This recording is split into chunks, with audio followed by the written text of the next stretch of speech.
Good morning, my Real News Midday TV family. Thank you so much for tuning in this morning, and I'm wishing for everyone a wonderful and a productive day. And in the news this morning, man allegedly stabs a man after being denied food.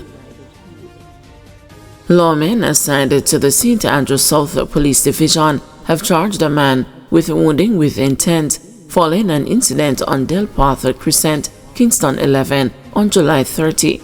Charged is 50-year-old Horace Campbell, otherwise called a Cutter, a mason of Balcombe Drive, Kingston 11. Reports from the Olympic Gardens police are that at 2:10 a.m., Campbell went to a setup and asked for food.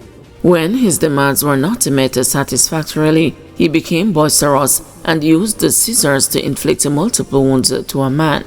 The police were summoned and the man was assisted to the hospital, where he was admitted in serious condition. Campbell was apprehended and subsequently charged. His court date is being finalized. Police still pursuing leads in Cherry Tree Lane mass shooting case. The Jamaica Constabulary Force says almost a year after the tragic Cherry Tree Lane murders in Clarendon, the investigation remains active, with the police pursuing additional leads. 3 days after the August 11, 2024 shooting, one of the alleged perpetrators, 23-year-old Steve Smith, otherwise called Tika, of Osborne Store, Clarendon, was fatally shot during an alleged confrontation with the police.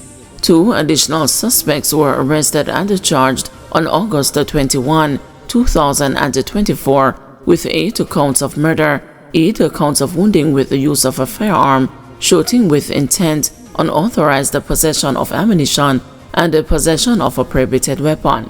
In a media release on Thursday, the JCF said it was reaffirming its commitment to securing justice for the victims and their families as the 1-year anniversary of the incident approaches. The JCF said forensics are being analyzed in pursuit of any additional leads in the case.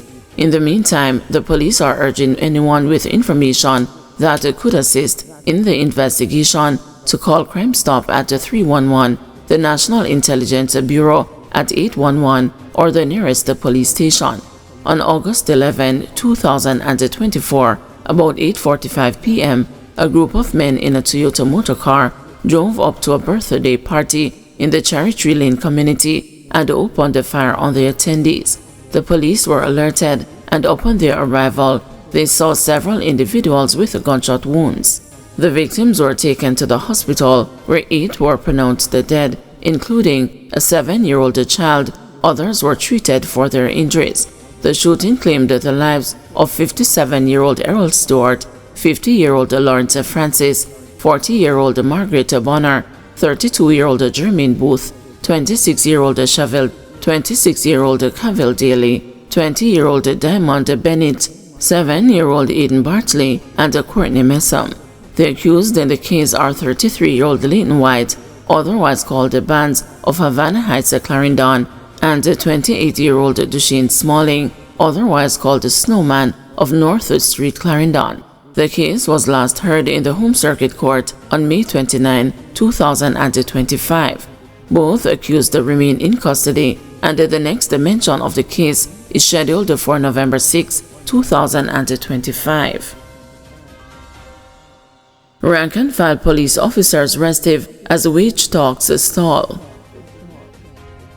Rank-and-file members of the Jamaica Constabulary Force are reportedly restive as the Ministry of Finance has not yet scheduled a meeting with the Police Federation to begin wage talks for the 2025-2027 contract period. Sergeant Arlene McBean, chairman of the Federation, said members are increasingly concerned about the slow pace of the talks. Sergeant McBean said the Federation wrote to the Finance Ministry on July 25 and received a response on July 29 that the minister was overseas and would meet with them on her return. We are not pleased with the way the Honorable Minister of Finance and the Public Service has ignored the request from the Jamaica Police Federation for an urgent meeting for conclusion to the Phase 2 of the Compensation Review 2022-2025 and for a commencement of the salary negotiation for 2025-2027.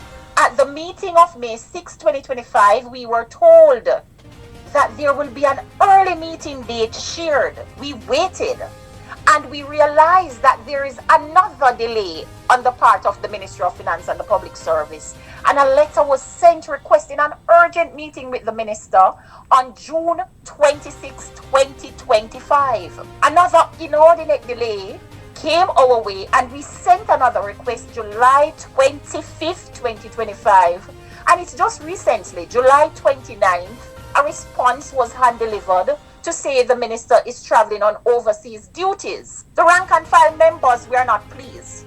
And the rank and file members, we are very restive. We are demanding a response from the Minister of Finance and the Public Service as soon as possible. We cannot have rank and file members working so hard. Different platforms, different persons, we bask in the glory of a crime reduction. And there is an issue to meet with those who represent this result of excellence. Curfew imposed in sections of East Kingston. A 48-hour curfew has been imposed in sections of the Kingston Eastern Police Division. The curfew began at 6 p.m. on Thursday and will remain in effect until 6 p.m. on Saturday. The boundaries of the curfew are as follows: north along an imaginary line from the mountain ridge leading to the Mountain View Primary School and onto the Cane River Falls. East along an imaginary line from the Cane River Falls to the bridge at 10 miles of Bull Bay St. Andrew. South from the coastal line to the bridge at 10 miles of Bull Bay St. Andrew and onto Flag Circle. West along South Camp Road from Flag Circle to Vineyard Road onto an imaginary line that continues to the Mountain View Primary School. During the hours of the curfew, all persons within its boundaries are required to remain within their premises unless otherwise authorized by the ground commander.